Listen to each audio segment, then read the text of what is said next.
Moving on to Chile now, where firefighters have been wrestling with raging forest fires. At least 112 people have been killed in the blaze that broke out 2 days ago in Central Chile, making it the deadliest outbreak of forest fires in the country in the past decade. Unusually high temperatures, low humidity, and high wind speeds have made it difficult to control the wildfires in the region. At least 8,000 hectares of forest and urban areas have been damaged by the fires that have left a trail of destruction. Curfews in the cities heavily affected by the fires have been extended. The flames burned with the highest intensity around the city of Vina del Mar. At least 200 people have been reported missing, and around 1,600 were left without homes. Drone footage shows several neighborhoods scorched, vehicles charred, and houses reduced to ash. A famous botanical garden founded in 1931 was also destroyed by the flames. From one moment to the next, fire reached the botanical park. In 10 minutes, the fire was already on us. There was smoke. The sky turned black. Everything was dark. The wind felt like a hurricane. It was like being in hell.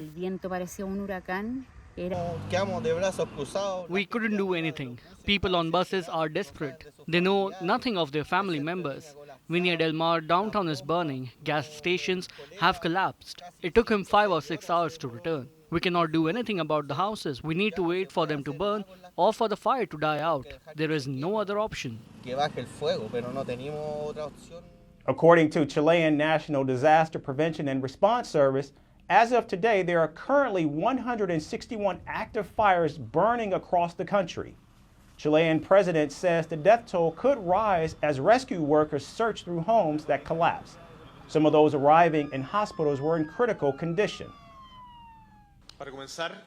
I want to be very careful with the number of people who have died during the fires because given the tragic conditions, the number of victims will surely rise in the coming hours. From the first moment, yesterday I decreed a state of emergency as a result of the catastrophe to make available all resources necessary that allow us to combat this emergency and to help families.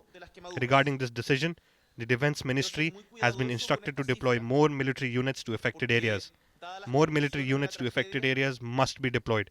They are being deployed already. Although wildfires are not uncommon during Chile's summers, the recent string has been more deadly than usual. The El Nino weather pattern has caused droughts and high temperatures in western South America that have also increased the risk of forest fires.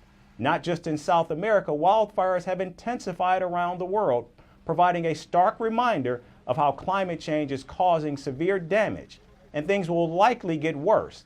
According to a UN report, the number of extreme wildfire events will increase by 14% by 2030, and by 2050, it will climb to 30%. From impeachments to inaugurations, if it's a political story, we are on the scene.